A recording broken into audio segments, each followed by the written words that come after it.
नमस्कार दर्शकों, मैं हूं नाविका कुमार और आप जुड़ रहे हैं मेरे साथ सवाल पब्लिक का शो पर।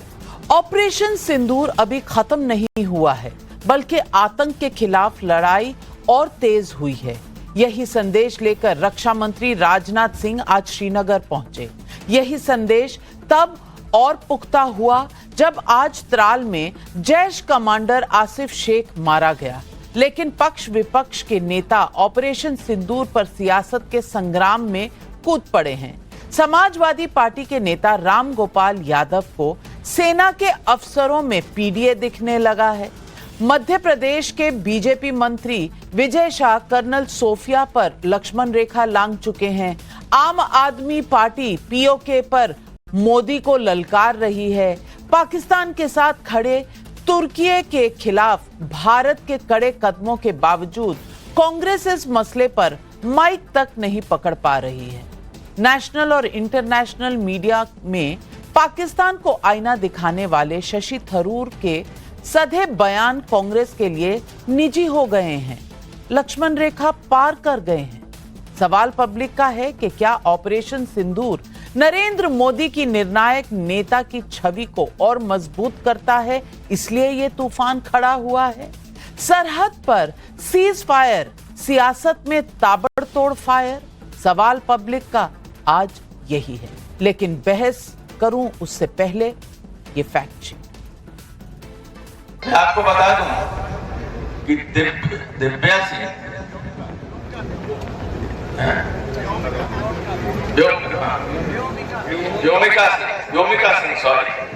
व्योमिका सिंह हरियाणा की जाकर और एयर मार्शल भारती पूर्णिया के यादव हैं, तो तीनों तो पीडीए के थे। हो गया बंटाधार। विंग कमांडर व्योमिका सिंह पर भी सियासत कूद पड़ी। अब की बात राम गोपाल यादव है। इससे पहले कर्नल सोफिया कुरैशी पर अपमानजनक टिप्पणी करने वाले मध्य प्रदेश में बीजेपी के मंत्री विजय शाह थे। उन्हें माफी मांगनी पड़ी है, लेकिन एफआईआर हो चुकी है। जिन्होंने हमारी बेटियों के सिंदूर उजाड़े थे, वही लोगों को हमने उन्हीं की बहन भेज करके उनकी ऐसी की तैसी करवाई। एक बार मोदी जी के लिए जोरदार ताली बजाएं। उन्होंने कपड़े उतार के हमारे हिंदुओं को मारा और मोदी जी ने उनकी बहन को उनकी ऐसी की तैसी करने हमारे जहाज से उनके घर गए। सवाल यह है कि क्या ऑपरेशन सिंदूर की सफलता पर पक्ष विपक्ष में नया घमासान छिड़ गया है। मसलन पीओके की आड़ लेकर नरेंद्र मोदी पर चढ़ाई की गई। सीज फायर पाकिस्तान के नाक रगड़ने के बाद हुआ। भारत के इस स्पष्ट बयान के बावजूद बार बार बदल रहे डोनाल्ड ट्रंप के बयानों को उछाला जा रहा है। लेकिन जब पाकिस्तान को ड्रोन देने वाले तुर्की के खिलाफ भारत का गुस्सा 7वें आसमान पर है, तब ऑपरेशन सिंदूर के सीज फायर के बाद इंदिरा गांधी को याद करने वाली कांग्रेस तुर्की पर मौन हो गई। टर्की बॉयकॉट, टर्की के बायकॉट पे सर क्या कांग्रेस पार्टी इसका समर्थन करते हैं ये क्षेत्र में? इस पर भी हम शीघ्र आपसे जरूर मुखातिब। सर, इस चुप्पी पर कांग्रेस की डिफेंस लाइन ये है कि क्या सरकार ने तुर्की से कूटनीतिक और ट्रेड रिलेशन खत्म करके दूतावास बंद कर दिया? लेकिन जेएनयू और कानपुर यूनिवर्सिटी के तुर्की से एकेडमिक सहयोग स्थगित करने के बाद भारत के 9 हवाई अड्डों पर कार्गो टर्मिनल्स की देखरेख करने वाली तुर्की की कंपनी सेलेबी एयरपोर्ट सर्विसेज की सिक्योरिटी क्लियरेंस रद्द कर गाज गिराई जा चुकी है।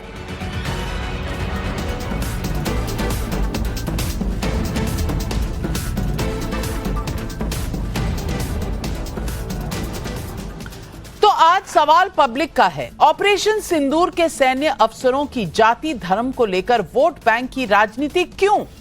तुर्की के खिलाफ भारत के गुस्से के बावजूद क्या कांग्रेस पार्टी की नजर तुष्टीकरण पर है? पाकिस्तान को घेरने वाले बयान क्या कांग्रेस इसलिए नहीं बचा पा रही क्योंकि उससे मोदी को एडवांटेज मिलती है?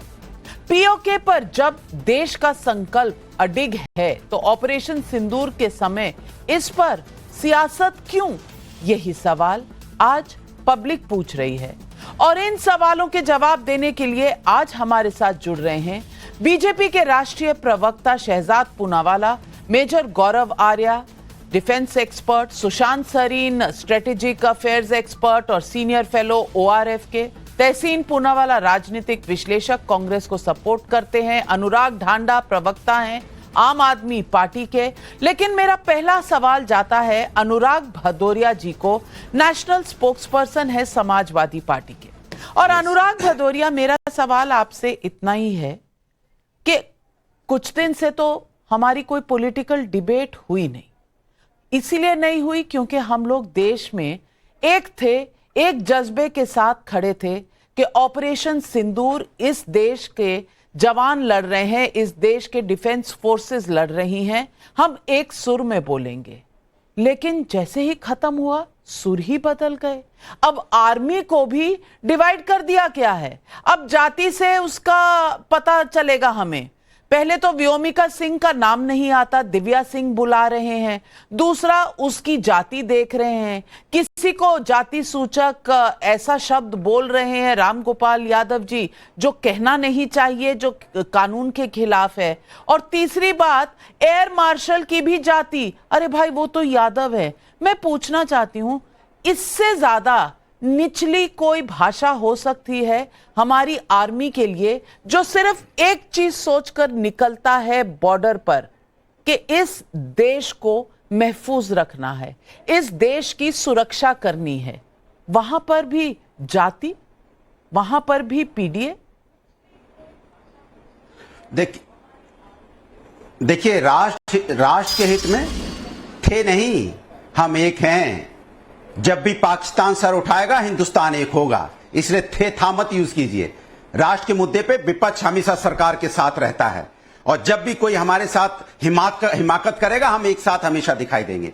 लेकिन सवाल यह है कि सेना के 100 रुपए पूरे देश को नाज है, गर्व है। लेकिन सवाल तब उठता है जब भारतीय जनता पार्टी के मंत्री हमारी ही एक सैन्य अधिकारी कर्नल सोफिया कुरैशी जी को आतंकवादी की बहन बता देंगे। उसमें माफी मांगने से काम नहीं चलेगा। जो आतंकवादी की पाकिस्तानी जो आतंकवादी उनकी बहन बताएंगे और माफी मांगने से काम चलेगा। ऐसे लोगों को देशद्रोह का मुकदमा होना चाहिए, जेल के अंदर होना चाहिए, अब तक हो जाना चाहिए। जो बहादुर बेटी लगातार देश में जब वार चल रहा था वो हमें ब्रीफिंग दे रही थी, उसको बोल रहे हैं आतंकवादी की बहन है, यही क्षमता नहीं है। दूसरे इनके विजय सिन्हा जी हैं, उप मुख्यमंत्री हैं बिहार के, वहां पे एक सपूत बिहार का शहीद हो जाता है, मैं नाम नहीं बोल रहा हूं, इम्तियाज शहीद हो जाता है, इन्हें पता ही नहीं है। कहते मुझे पता ही नहीं चला वो कब शहीद हो गया, तो मैं इसलिए पहुंच नहीं पाया। सोचो आप। तीसरे इनके राजस्थान में एक बाल मुकुंद चार्य जी हैं, एक MLA, जो तिरंगा यात्रा तो निकालते हैं लेकिन तिरंगा से मुंह पूछते हैं। सोचिए आप, ऐसे इनके MLA हैं। दूसरे इनके एक और हैं महानुभाव बलिया में, जो अश्लील डांस कर रहे हैं इस समय। तो ऐसे ऐसे भारतीय जनता पार्टी के नेता हैं जो हमारे देश के अंदर में बाहर की ताकतों से तो हम लड़ रहे हैं, बट ये जो हमारे यहां जयचंद बैठे हैं, इनसे कैसे लड़ा जाए जरा बताइए तो आप। ये तीसरा सुनिए, मैं इनसे पूछना चाहता हूं। एक हमारी हिमांशी नरवाल, उनके पति शहीद हुए जब 26 लोगों की मौत हुई, उन्होंने देश की एकता की बात की, देश की एकता की बात की, पूरा ट्रोलर उसके पीछे पड़ गए सोशल मीडिया पे। क्या उसमें से किसी की अरेस्टिंग हुई? क्यों नहीं रोका गया? क्यों नहीं सरकार ने कार्रवाई की? वैसे सरकार के मंत्री के खिलाफ या नेता के खिलाफ अभी कुछ कह देंगे तो तुरंत ट्रोलर पकड़ लिया जाएगा, जेल में चला जाएगा। और बहादुर बेटी के बारे में अनाप शनाप बोला गया, कभी कोई कार्रवाई नहीं हुई। होनी चाहिए थी, नहीं होनी सारी बातें आपकी सर आंखों पर। अनुराग भदौरिया जी, मैं हर एक बात से सहमत हूं। आपने जितने सवाल उठाए मैं सबसे सहमत हूं, 100% सहमत हूं कि जिस तरह की भाषा MLA मिनिस्टर्स ने इस्तेमाल की है ये नहीं होनी चाहिए और मैं इन्हें कंडेम भी करती हूं। लेकिन राम गोपाल यादव जी ने जो कहा, बस उसी सवाल को आप गोल कर गए, बोला नहीं कुछ आपने उस पे, यानी कि आपके पास उसका कोई बचाव नहीं है। प्रहार है बीजेपी पे और वो होने चाहिए, लेकिन राम गोपाल यादव के स्टेटमेंट पर आपने एक भी जवाब नहीं दिया। अब देर हो गई। शहजाद पूनावाला जी, जवाब दीजिए। सवाल अनुराग भदौरिया ने जो उठाए हैं वो भी, और राम गोपाल यादव ने क्या कहा और क्यों कहा वो भी। सबसे पहले देखिए, आजकल हम न्यू नॉर्मल की बात कर रहे हैं तो एक न्यू नॉर्मल को हम भी स्थापित करते हैं। जो बयान मध्य प्रदेश के मंत्री का आया वो निंदनीय है, खंडनीय है।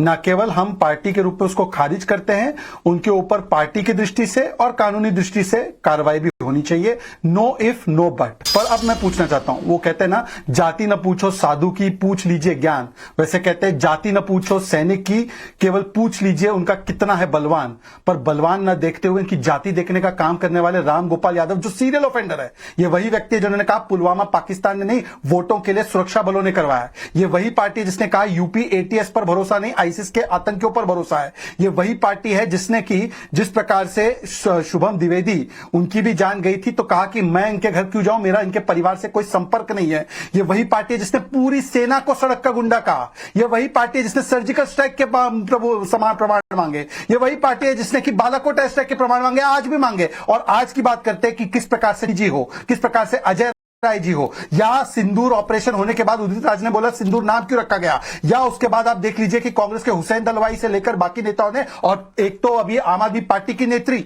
उन्होंने कहा कि पाकिस्तान जब तक गिड़गिड़ाकर दुनिया के सामने ना माने मैं नहीं मानूंगी। मतलब डीजीएमओ की बात को नहीं मानना है, मानना किसकी बात को, ट्रंप की, जिन्होंने पलट ली अपनी बात। अब मैं उनसे पूछना चाहता हूं, डीजीएमओ पर भरोसा नहीं, भारत की सेना और सरकार पर भरोसा नहीं, भारत की विदेश मंत्रालय पर भरोसा नहीं, भरोसा किस पर है आपको? पाकिस्तान पर जो 65 का युद्ध हारा तो माना था क्या? 71 का हारा था माना था क्या? 99 का हारा था माना था क्या? उस पाकिस्तान पर भरोसा है जिसके लिए सर्जिकल स्ट्राइक पे कौन ढाल बना था? यही केजरीवाल जिन्होंने कहा था कि सर्जिकल स्ट्राइक हुआ ही नहीं और इसीलिए वो पाकिस्तान की मीडिया में सेलिब्रेट हुए। यही केजरीवाल जिन्होंने कहा था कि बाटला हाउस एनकाउंटर गलत हुआ है और मोहन चंद शर्मा जी की शहादत पर सवाल उठाया था। तो इसीलिए आप देख लीजिए, कांग्रेस हो, आप हो या समाजवादी, इनका ओल्ड नॉर्मल अभी भी चल रहा है। सेना का अपमान, यही इनकी पहचान।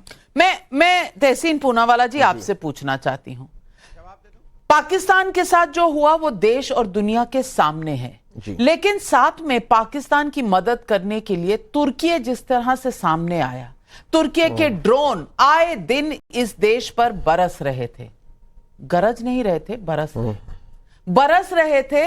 लेकिन तुर्की पर सवाल पूछने पर क्या हो रहा था, वो जयराम रमेश और पवन खेड़ा के बीच में, अरे सवाल ही तो पूछा था और ये पूछा था कि क्या आप सपोर्ट करेंगे, आप बोलो, पहले आप।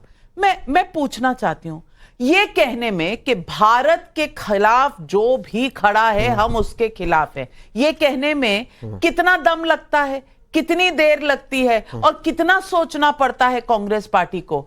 सवाल इसीलिए पूछा जाता है क्योंकि कहीं आपको वोट बैंक नजर आ रहा था इस दौर में भी, जब हम अपनी बहनों और बेटियों के लिए बदला ले रहे थे पाकिस्तान से। ऑपरेशन सिंदूर के बाद जब तुर्की पर सवाल आया तो आप वोट बैंक के बारे में सोच रहे थे। थैंक यू नाविका जी, आपके शो में मुझे शिरकत करने का मौका मिला। शुरुआत में thank you major Gaurav for your services to the nation, is because people like you कि हम सुरक्षित है। नाविका जी, आपने सवाल अच्छा पूछा, और क्योंकि बीजेपी के प्रवक्ता ने कहा कि एक न्यू नॉर्मल हुआ है ऑपरेशन सिंदूर के बाद, मैं भी कहूँगा कि वो परसेप्शनली जो ये दो व्यक्ति कर रहे थे, पवन जो एक बहुत एरुडाइट स्पोक्स पर्सन है और उनके साथ जो दूसरे व्यक्ति थे, वो शायद गलत था। और मैं नहीं पता तो बता दूं, जयराम रमेश, तो वो सही नहीं था और वो परसेप्शनली कांग्रेस को नुकसान पहुंचा। नो इफ नो बट मैं भी कहता हूं, जैसे इन्होंने कहा कि मंत्री पर कार्रवाई होनी चाहिए, हुआ कुछ नहीं, हाईकोर्ट ने कहा कि किस तरह से एफआईआर फाइल किया हमने देखा, तो मैं भी कहता हूं। लेकिन बात क्या है, मेरी सरकार, मेरे प्रधानमंत्री ने डिप्लोमेटिक टाइज तोड़े तुर्की के साथ, आज एक कॉन्ट्रैक्ट कैंसिल किया एयरपोर्ट पे। नाविका जी, मैं बता रहा हूं, जो बॉयकॉट टर्की अभी ट्रेंड हो रहा है, सबसे पहला ट्वीट तहसीन पूनावाला ने किया था, हमने उनको एक्सपोज किया था और हम सब साथ है, देश के साथ, हम प्रधानमंत्री जी के साथ है। डिप्लोमेटिक टाइज तोड़िए। जब आपको कॉन्ट्रैक्ट दिए थे उसको सारे एयरपोर्ट्स के ऊपर, आपको नहीं पता था कि वो कंपनी का मालिक वहां के राष्ट्रपति का दामाद है? ये इंटेलिजेंस को नहीं पता था? आज पता चला जब अभिजीत अय्यर मित्रा ने आपके शो पे वो ब्रेक किया, तब नहीं पता था भारत सरकार को? किसकी गलती है? विपक्ष कुछ भी करे, मैं कहता हूं विपक्ष का नहीं है परसेप्शन ठीक, लेकिन डिसीजन किसको लेना है? आज कौन डिसीजन नहीं ले रहा टर्की को लेके? ये हम सवाल आपसे पूछेंगे, पूछना हमारा अधिकार है। हम आपके साथ 100% एक लीजिए टर्की पे एक्शन, कीजिए कार्रवाई। एक एयरपोर्ट का आपने कॉन्ट्रैक्ट कैंसिल किया, आपने बोला कि वोट बैंक की पॉलिटिक्स। नाविका जी, 10 सेकंड और लेता हूं आपसे। ये टर्की के जितने सीरियल्स आते, आईएनबी मिनिस्टर कौन है? अगर आईएनबी मिनिस्टर रील बनाना बंद करे और थोड़ा सा अपना काम करे, मुझे लगता है देश को ज्यादा सेवा होगी। थोड़ा सा काम नहीं, बहुत काम हुआ है, लेकिन दिखा नहीं होगा। हमने कल ही कह दिया था कि ये रिव्यू हो रहा है। आज मिनिस्ट्री ऑफ सिविल एविएशन ने 9 ऐसे एयरपोर्ट के जो कॉन्ट्रैक्ट हैं वो रद्द करने का आदेश दे दिया है, लेकिन शहजाद पूनावाला हर बात मोदी करेंगे और ये सिर्फ क्या नुक्स निकालने के लिए बैठे? अब देखिए, अच्छा है तहसीन जैसे विद्वान व्यक्ति आज कांग्रेस का प्रतिनिधित्व कर रहे हैं, तो मैं उनको 2-3 बातें बताना चाहता हूं। सुशांत सरीन जी भी बैठे हैं। टर्की जब से पाकिस्तान एग्जिस्टेंस में आया तब से उनका साथी रहा है। आपको याद होगा कि वर्ल्ड वॉर 1 में भी किस प्रकार से भारत के सैनिकों को उसने मारने का काम किया था, तब भी नेहरू जी ने उनकी प्रशंसा की है। अपने किताब ग्लिम्स ऑफ द वर्ल्ड में छोड़ देते। 1971 में ओपन सपोर्ट पाकिस्तान को डिक्लेयर किया, आपने एम्बेसी बंद की क्या? 1988 में मिलिट्री अलायंस बना, आपने डिक्लेयर किया टर्की को पर्सोना नॉन ग्राटा उनके डिप्लोमेट्स को। अरे चाइना और पाकिस्तान के साथ डायरेक्ट युद्ध हुआ तब भी आपने ट्रेड नहीं बंद किया। पर मैं आज आपको बताता हूं कि हमने क्या किया। टर्की का सबसे बड़ा दुश्मन 2 है, ग्रीस और आर्मीनिया। आर्मीनिया का आज सबसे बड़ा डिफेंस एक्सपोर्ट कौन करने वाला देश है? भारत है। तो इसीलिए तहसीन पूनावाला, ना केवल हमने 9 एयरपोर्ट पे सेलेबी को contract by the way Navika 2008 में 2034 तक मिला है। तहसीन पूनावाला एक अच्छे व्यक्ति है, उनको मिसरिप्रेजेंट नहीं करना चाहिए फैक्ट्स को। 2008 में कॉन्ट्रैक्ट कौन दे रहा था? वही व्यक्ति जिसने टर्की में अपने पार्टी का ऑफिस 2019 के एब्रोगेशन ऑफ आर्टिकल 370 के बाद जब टर्की ने हमारी विरोध की तब जाकर खोला, और आज तक टर्की में अपना ऑफिस नहीं बंद कर पाए। इसीलिए आप कोल्ड टर्की जरूर बने हैं, पर टर्की पर ना पवन खेड़ा, ना जयराम रमेश, ना तहसीन पूनावाला कुछ बोल पाए। और छोड़ दीजिए, आपने तो इंडस वाटर ट्रीटी तक पर कोई कार्रवाई नहीं की। आज जब हमने किया तब उसका विरोध सैफुद्दीन सोज और कांग्रेस ने किया, लेफ्ट पार्टी ने तो विरोध का प्रदर्शन किया। मैं सुशांत सरीन आपसे पूछना चाहती हूं, ये सेलेबी के कॉन्ट्रैक्ट्स आजकल में तो नहीं हुए होंगे, और ये सेलेबी कंपनी काम कर रही है यहां भारत के कई इस तरह के एयरपोर्ट्स में, सेंसिटिव एरियाज में, लेकिन एक भावना होती है। आज आजादपुर जो मंडी है, वहां के ट्रेडर्स कह रहे हैं कि हम नहीं मंगाएंगे सेब जो हम मंगाते हैं टर्की से, क्योंकि एक भावना उमड़ी है। आज जो लोग टूर्स पे जाते थे टर्की, वो नहीं जा रहे हैं, टिकटें कैंसिल कर रहे हैं। 800 जैन लोटस ग्रुप के ट्रैवल वाली कंपनी में 800 लोगों ने अपनी टिकटें कैंसिल कर दी हैं कि ये दौर नहीं है कि हम टर्की जाएं। लेकिन कांग्रेस पार्टी को सवाल पूछना है, भावना कोई नहीं है इनको सिर्फ सवाल पूछना है कि आपने क्या किया। आप इसको कहां तक ठीक समझते हैं ऐसे समय में जब ये सेलेबी कंपनी, हम जानते हैं एर्दोगान जो टर्की के प्रेसिडेंट हैं, उनके दामाद की कंपनी है, उनकी बेटी का उसमें ओनरशिप है, और ये ड्रोन भेज रहे थे पाकिस्तान को, निकलकर जम्मू कश्मीर के खिलाफ और पाकिस्तान के साथ खड़े हुए नजर आ रहे थे। मैं पूछना चाहती हूं, भावनाओं का अब कुछ नहीं है, मॉरल स्टैंड का अब कुछ नहीं है, अब सिर्फ पॉइंट का काउंटर पॉइंट रह गया है पॉलिटिक्स में। लेकिन नाविका, मेरा सवाल ये है कि राजनीति में जो एक अंग्रेजी का एक्सप्रेशन होता है कि यार रीड द रूम, कि भाई जो माहौल है क्या आप उसके अनुरूप चल रहे हैं कि उसके अनुरूप नहीं चल रहे। और ये तो कांग्रेस पार्टी और बाकी जो विपक्षी दल और मैं ये भी मानता हूं कि बहुत सारे विपक्ष के नेता हैं जिन्होंने बहुत एक अच्छा किरदार अदा किया है इस पर्टिकुलर क्राइसिस में। देखिए, हमारी आपस में कुछ भी चपकलिश हो, हमारी कुछ भी राजनीतिक मतभेद हो, लेकिन जब देश के ऊपर विपदा हो तो अगर शशि थरूर या उमर अब्दुल्ला या ओवैसी उस तरीके के लोग भी भारत के लिए खड़े हों तो मैं तो इसकी सराहना ही करूंगा। बाकी हमारे आपस में जो मर्जी हमारी इख्तलाफ हो वो अपनी जगह है, वो हमारी राजनीति है, वो हमारी अपनी अपनी आइडियोलॉजी है, वो सब कुछ अपनी जगह है, लेकिन देश तो हमारा ही है ना, सभी का है, पहली बात। दूसरी चीज ये, तो फिर ये प्योरली राजनीतिक तौर पर अगर किसी राजनीतिक दल को यही नहीं महसूस हो रहा कि देश के अंदर कितना रोष है एक ऐसे देश के खिलाफ जो खुलेआम बेशर्मी से एक दहशतगर्द मुल्क का समर्थन कर रहा है, तो फिर आपसे तो ये सवाल पूछना लाजमी है ना कि भाई आप फिर किस तरफ खड़े हुए हैं। आप क्या देश की भावनाओं के साथ खड़े हुए हैं, देश के इंटरेस्ट के साथ खड़े हुए हैं, या आपके अपने कोई पर्सनल इंटरेस्ट है किसी तीसरे देश के साथ जिसके साथ आप खड़े हुए हैं, बेशक वो हमारे दुश्मन देशों को की मदद कर रहा हो। तो एक तो ये सवाल है। दूसरी चीज ये है, देखिए मेरे ख्याल मैं तो ये मानता हूं कि ठीक है, जब भी ये ठेके इनको दिए वो दिए, अब राजनीतिक हालात भी बहुत ज्यादा तब्दील हो चुके हैं। भारत और टर्की के कोई बहुत अच्छे संबंध पहले भी नहीं थे, लेकिन अब तो बहुत ही ज्यादा बिगाड़ की तरफ जा रहे हैं। तो मैं तो ये मानता हूं कि भारत सरकार ने जो चीन के खिलाफ एक डिसीजन लिया था कि भाई जो भी क्रिटिकल इंफ्रास्ट्रक्चर होगा भारत का, कम्युनिकेशंस का हो, डिफेंस का हो, इंफ्रास्ट्रक्चर के प्रोजेक्ट्स हो, वगैरह वगैरह, उन सब में इस तरीके के देश जो भारत के खिलाफ हैं उनकी कोई हिस्सेदारी नहीं हो सकती वहां पर।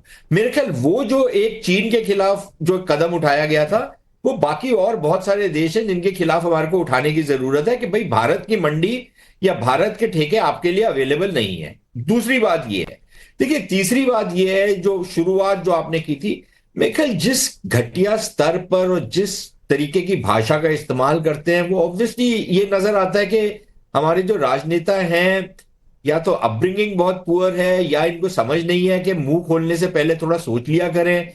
और इसमें किसी की इजारादारी नहीं है, इस तरीके का घटियापन दिखाने में किसी एक पार्टी की इजारादारी नहीं है, ये सारे यही करते हैं। तो मैं तो मतलब कि हम लोग एज ए सिटीजन जब राजनेताओं को देखते हैं इस तरीके का बर्ताव करते हुए, तो ऑब्वियसली बड़ा शर्मिंदा होता है आदमी कि यार ये कैसे लोग हैं, ये हमारे प्रतिनिधित्व बन कर रहे हैं पार्लियामेंट में, असेंबलीज में। तो अच्छी फीलिंग नहीं होती इस तरीके के लोगों को सुनकर के। और फिर खास तौर पर भाई मेरे से ये कोई बताए ना, विक्रम बत्रा की क्या जाति थी? आपने कभी पूछा? आपने कभी पूछा योगेंद्र यादव जिनको परमवीर चक्र मिला उनकी क्या जाति थी? आपने कभी पूछा? ये कितने और लोग हैं जिनको महावीर चक्र मिला, आपने कभी पूछा उनकी क्या जाति थी? आप आज क्यों पूछ रहे हैं?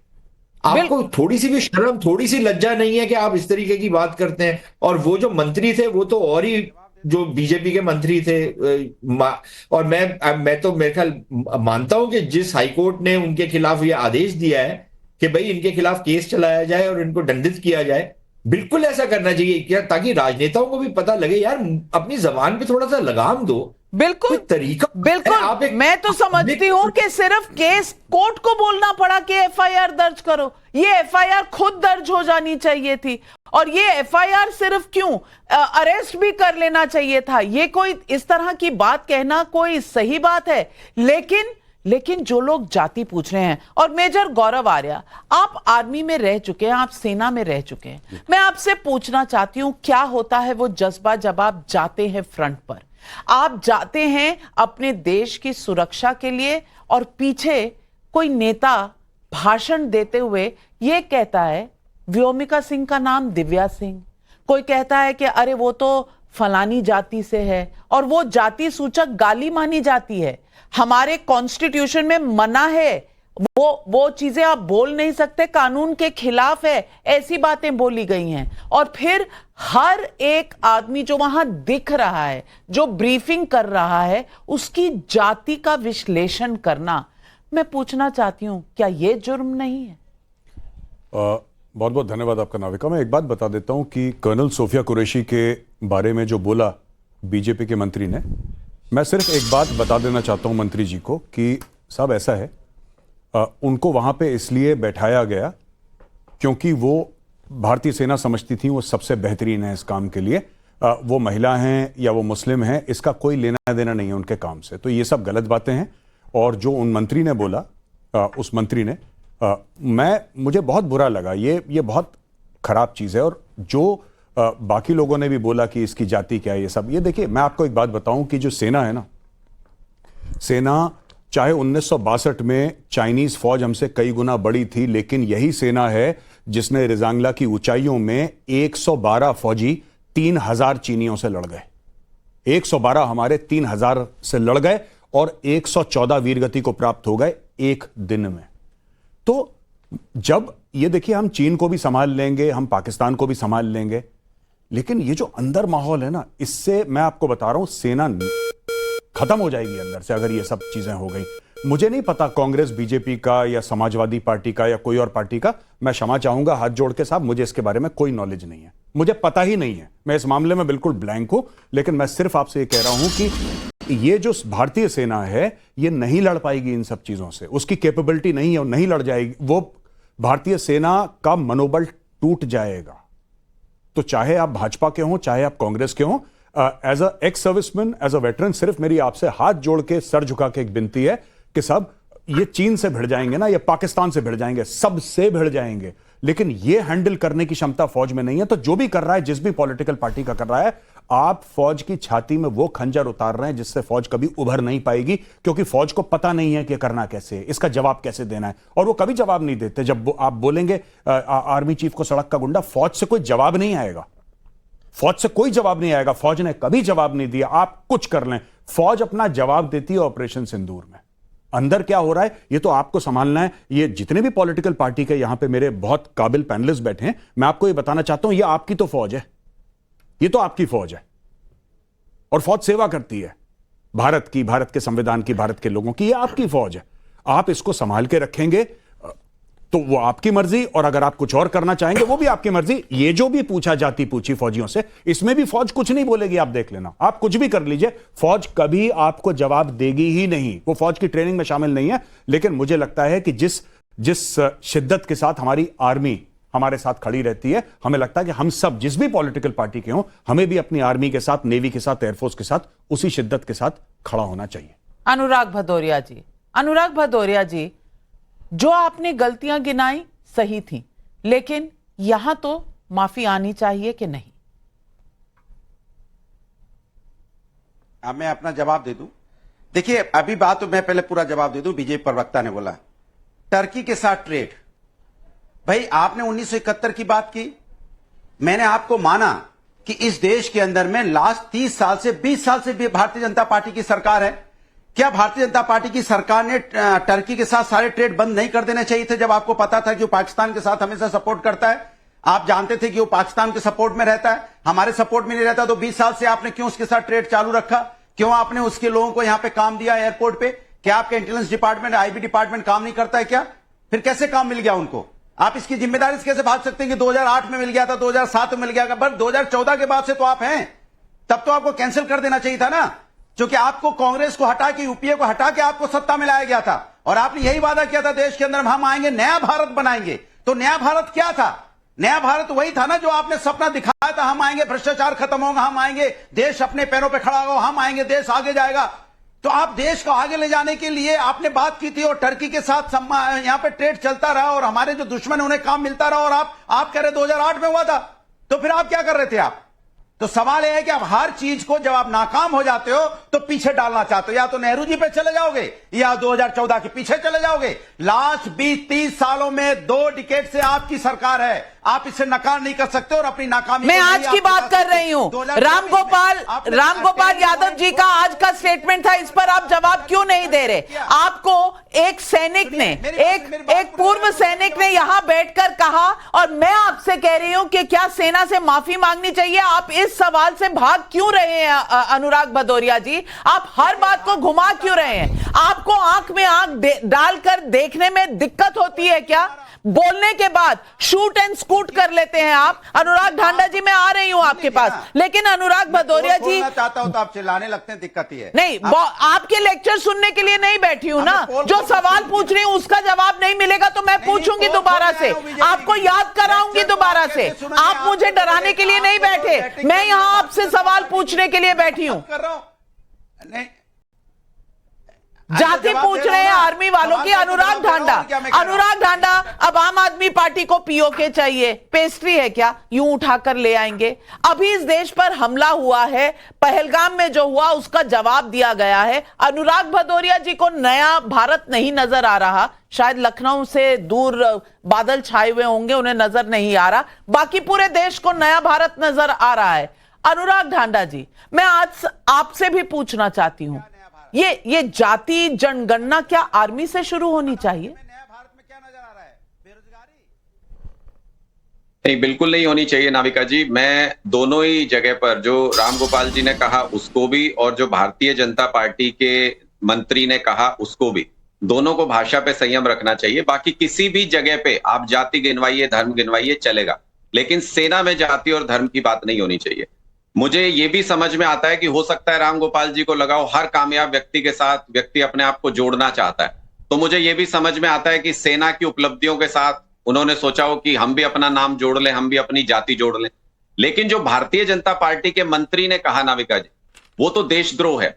वो देशद्रोह से कम नहीं है। उसको मंत्री पद से अभी तक बर्खास्त हो जाना चाहिए था, हुए नहीं है। अभी तक सिर्फ टीवी पे बैठ के सिर्फ बातें कर रहे हैं कि हम उनकी भर्त्सना करते हैं। अरे आपकी सरकार है, मंत्री पद से बाहर फेंकी है ऐसे व्यक्ति को, क्यों बिठा रखा है उनको मंत्री पद के ऊपर? दूसरी बात नाविका जी, पूरे देश के अंदर आज इस बात को लेकर चर्चा है कि जो सरकार बैठी है सत्ता में, वो देश से गद्दारी कर रही है, धोखा कर रही है। आप मेरे शब्दों पे मत जाइएगा, मैं पूरी बात समझाऊंगा आपको, आप भी कहेंगे इस बात को। पूरे देश को इस वक्त लग रहा है कि सरकार धोखा कर रही है लोगों के साथ। जब हम पूरी तरह से एडवांटेज में थे, जब हमारी हवाई सेना के सारे हमले कामयाब हो रहे थे, जब पाकिस्तान के सारे हमले नाकामयाब हो रहे थे, जब हम एडवांटेज पोजीशन में थे, अमेरिका के दबाव में सीज फायर कर देंगे, अमेरिका घोषित करेगा उसको भी, तो और देश बोलेगा नहीं, चुप बैठ जाएं, कुछ ना करें। आप बताइए नाविका जी, 3 देशों ने पाकिस्तान का साथ दिया इस पूरी लड़ाई में। मैं नाम बताता हूं, तुर्की ने, अजरबैजान ने और चाइना ने दिया ना नाविका जी, तीनों देशों ने। अब तीनों की हकीकत सुनिए, सरकार इनके साथ क्या कर रही है। आप तो इतने अपडेटेड रहते हैं अनुराग आंडा जी, आज आप अपडेटेड नहीं है। आपने सुना नहीं पिछले 3-4 दिनों में ट्रंप ने क्या क्या और क्या क्या नहीं कहा। आज जो कहा, पहले आपको सुनवा देती हूं, आपको, आप सुन लीजिए ट्रंप ने आज क्या कहा है। I don't want to say I did, but I sure as hell helped settle the problem between Pakistan and India last week, which was getting more and more hostile. And all of a sudden you'll start seeing missiles of a different type. And we got it settled, I hope. मैं ये नहीं कह रहा कि मैंने कुछ किया है, लेकिन मैं उम्मीद कर रहा हूं कि दोनों के प्रॉब्लम सेटल हो गए। अब ट्रंप, आप देख लीजिए क्या क्या कहते हैं। नाविका जी सुनिए ना, मैं अपडेटेड हूं, मैंने सुना है, ये भी सुना है, मैंने वो भी सुना है कि एप्पल को क्या कहा उन्होंने कि इंडिया के अंदर काम मत कीजिएगा, मैंने वो भी सुना है। आप मैं पहले जो आप बात कर रहे हैं, जिस पे चर्चा कर रहे हैं, मैं उसकी बात कर रहा हूं। 3 देश थे, तुर्की, अजरबैजान और चाइना। तीनों की हकीकत सुनिए, सरकार उनके साथ क्या कर रही है। लोगों को कह रहे हैं बॉयकॉट कीजिए, बॉयकॉट कीजिए, पूरा देश बॉयकॉट कर रहा है। हम नहीं चाहते तुर्की का कोई भी सामान, हम नहीं जाना चाहते वहां पे। आप क्या कर रहे हैं? इनके एम्बेसडर जो तुर्की के अंदर बैठे हैं, वो क्या कर रहे हैं? अब से कुछ देर पहले ट्वीट किया इन्होंने, उनके साथ बैठ के ये पार्टी कर रहे हैं, डिनर कर रहे हैं। मैं पढ़ के बताता हूं आपको, ट्वीट डिलीट कराया गया ये, उसके बाद 6 बजे इन्होंने ट्वीट किया है। ये क्या लिखते हैं इसमें? We exchange views on our bilateral relations and current development in a very cordial manner. इनके एम्बेसडर बैठ के वहां पे कॉर्डियल मैनर में बात कर रहे हैं तुर्की के साथ। शहजाद पूनावाला जवाब दें, शहजाद पूनावाला जवाब दें ना, बात पूरी होने दीजिए, बात पूरी होने दीजिए, बीच में नहीं काट। मैंने आपको 4 मिनट दे दिया, और कितनी सुनूं? बातें सुनी है, इसीलिए मैं आपसे रिक्वेस्ट करूंगा। नहीं, आपने बहुत सवाल उठाए हैं, सारे सवालों का जवाब ले रही हूँ, इंतजार करिए, इतने सवाल हो जाएंगे तो याद भी नहीं रहेंगे। शहजाद जवाब दीजिए। पूछ रहा हूं सिर्फ 3 सवाल नाविका जी। हाँ, अब एक एक करके मैं जवाब देता हूं। और देखिए नाविका जी, अगर इनकमिंग ड्रोन होगा तो S-400 चलेगा, इनकमिंग ड्रोन होगा तो S-400 चलेगा। नाविका जी एक एक करके जवाब देता हूं। पहले तो नाविका जी बता दीजिए कि क्या आम आदमी पार्टी के 2 टुकड़े हो चुके हैं क्या? क्योंकि आम आदमी पार्टी की आतिशी मार लेना, मिस मार लेना, जिनके पेरेंट्स ने अफजल गुरु को सपोर्ट किया, कहती है पाकिस्तान तो गिड़गिड़ाया नहीं, और आम आदमी पार्टी के अनुराग धांधा आकर कहते हैं कि पाकिस्तान को हमने ठोक दिया। तो पाकिस्तान को जब ठोक दिया तो आतिशी मार लेना को बताइए ना कि मार दिया उनको, हमने ठीक से मारा है। काहे फिर वो दूसरा नैरेटिव दे रही है? दूसरी बात, अब देखिए अनुराग जी ने बोला कि पीओके ले आना चाहिए, पीओके ले आना चाहिए। अरे मान्यवर फारूक अब्दुल्ला जो आपके साथी है, जम्मू कश्मीर सरकार में आपके विधायक ने सपोर्ट दे रखा है, वो कहते हैं पीओके भूल जाओ, पाकिस्तान ने कोट अनकोट, मेरी भाषा नहीं उनकी भाषा के चूड़ियां नहीं पहन रखी है, आप उनके साथ समर्थन में हैं। उन्होंने कहा है कि पीओके की तरफ देखना भी नहीं है। हमारा स्टेटेड पोजीशन है कि पीओके हमारा है, उनका स्टेटेड पोजीशन है पीओके भूल जाना है। उनके साथ बैठकर पीओके की पैरवी कर रहे हो। और दिया किसने? जिसके साथ आपने गठबंधन कुछ महीने पहले किया था, कांग्रेस के साथ। तो आपके दांत खाने के अलग, दिखाने के अलग नहीं। पर जो सवाल अनुराग ढांडा ने आपके मंत्री पर पूछा है, मध्य प्रदेश के मंत्री पर, उन्हें अब तक बर्खास्त क्यों नहीं किया गया, ये सवाल, इसका जवाब चाहिए। उस पे भी आ रहा हूं नाविका, उस पर भी आ रहा हूं। देखिए फिर से ड्रोन आ रहे हैं, मैं ड्रोन पर फायरिंग करूंगा।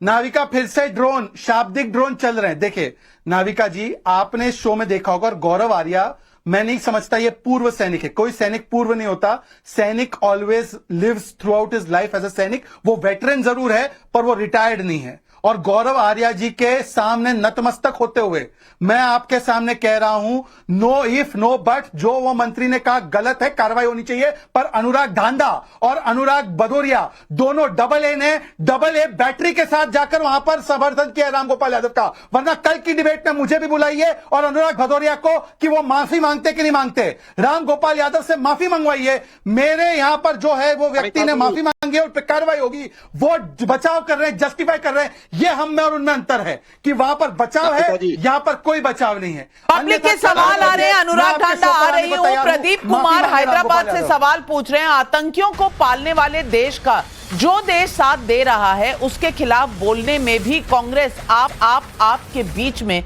क्यों फंसकर रह गई है?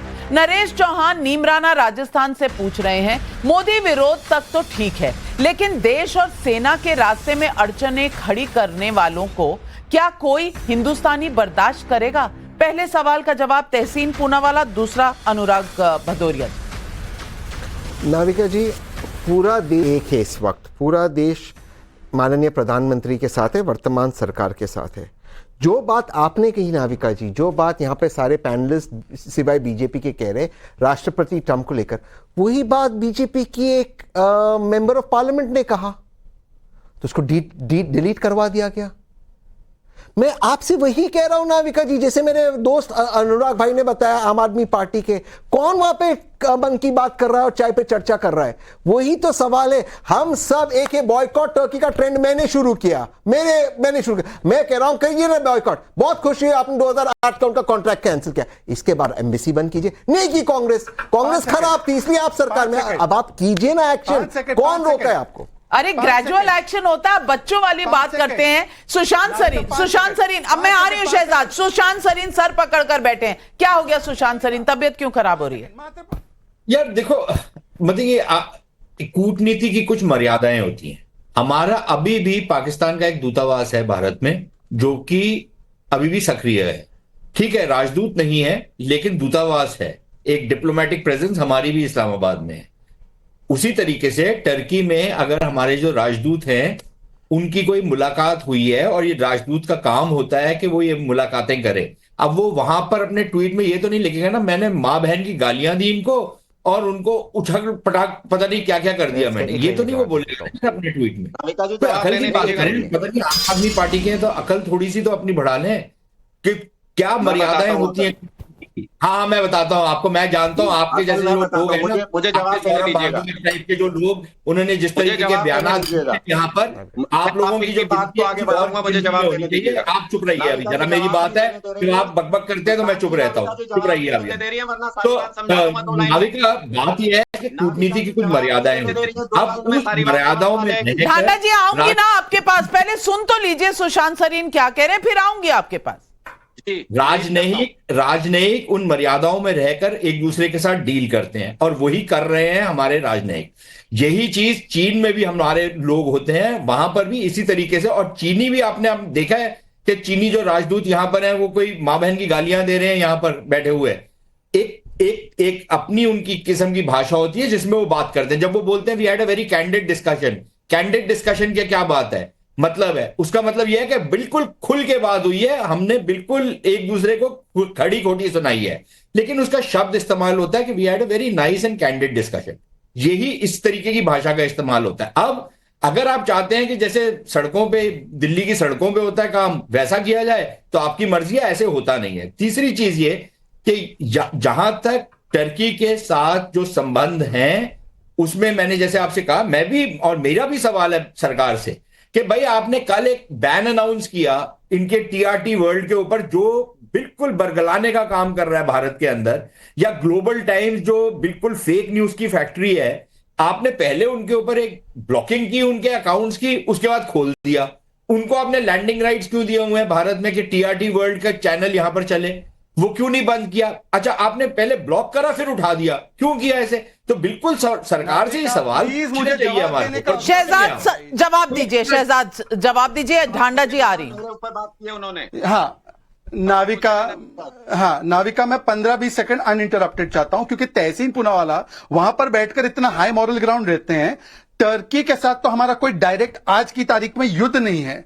65 और 71 में पाकिस्तान के साथ युद्ध करने के बाद इन्होंने पाकिस्तान का दूतावास नहीं बंद किया, इन्होंने पाकिस्तान से ट्रेड नहीं बंद किया, और यहां पर आकर टर्की में अपना मेन ऑफिस चला रहे। तहसीन पूनावाला को बोलो कि टर्की के मेन ऑफिस का अध्यक्ष बन जाए। यहां पे तो ऑफिशियल कांग्रेस में नहीं है। मैं प्रस्ताव रखता हूं कि कांग्रेस पार्टी तहसीन को टर्की के मेन ऑफिस का बना दे, क्योंकि टर्की के ऑफिस जो बंद नहीं कर पा रहे हैं वो हमसे यहां पर पूछ रहे, भाई टर्की पर अभी तक स्टैंड क्या है पवन खेड़ा और जयराम रमेश का? भाई वो बताइए आपका स्टैंड क्या है?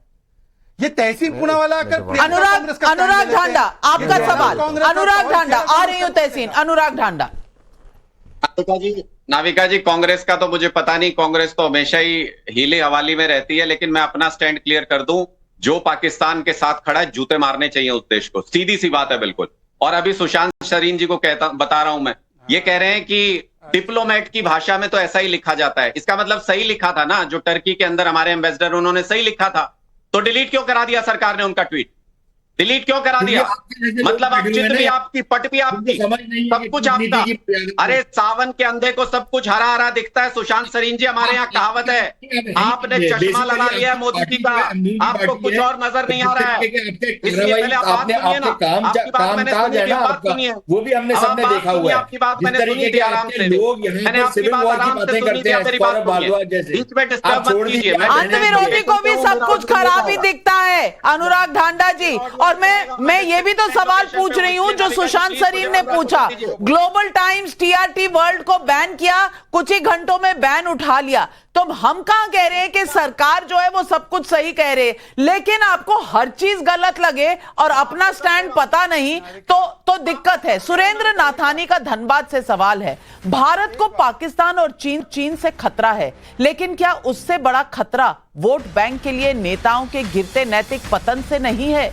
पीएन चौधरी व्हाट्सएप पर सवाल पूछ रहे हैं, कर्नल सोफिया पर दिया गया बयान निंदनीय था, उस नेता पर एफआईआर भी हुई, लेकिन क्या अब विंग कमांडर व्योमिका सिंह पर रामगोपाल यादव के बयान पर कोई कार्रवाई होगी? अनुराग भदौरिया जी जवाब दें। देखिए, मुझे एक पुराना ट्रंप के मामले में मुझे गाना याद आता है। आप गाना मत गाइए, सवाल का जवाब दीजिए।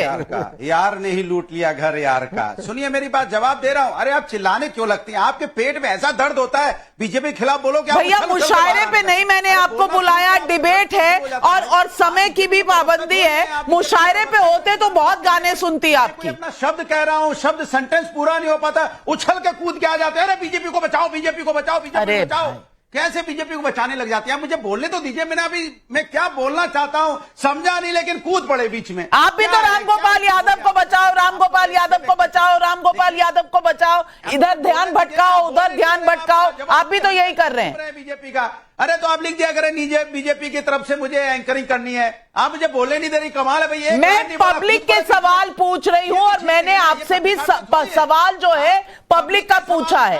अगर आपको पब्लिक के लिए जवाब नहीं देना है तो आप नेता ही मत बनिए। कमाल है भाई। अरे इतना ओपनली बीजेपी का सपोर्ट मत कीजिए, थोड़ा पत्रकारिता का सम्मान करते हुए सपोर्ट कीजिए। आप खुल के सपोर्ट करेंगी तो जनता समझ जाएगी। चलिए, आपकी जो सीख है वो आप एक बाबा बनकर एक लगाइए बैठक, मैं उसमें शामिल हो जाऊंगी, आपसे सीख लूंगी, लेकिन मेरा वक्त खत्म हो गया है। सवाल का जवाब आपने दिया नहीं और जनता, मैं आपके लिए ये जजमेंट छोड़ती हूं कि ये नेता आपके सवालों के जवाब दे रहे हैं या मुझे ही नसीहत देने में इतने बिजी हैं। और आज हमने सर्वे किया, पाक के मददगार तुर्की के खिलाफ भारत में फूट रहा गुस्सा बस कुछ दिनों का है। Sample size 30,000। हां कहते हैं 60%, नहीं कहते हैं 35%, कहीं कह नहीं सकते 5%। यानी कि लोग अभी डिवाइडेड हैं, लेकिन नेता किस तरफ है ये पता नहीं चल रहा। आज सवाल पब्लिक का शो पर बस इतना ही। नमस्कार।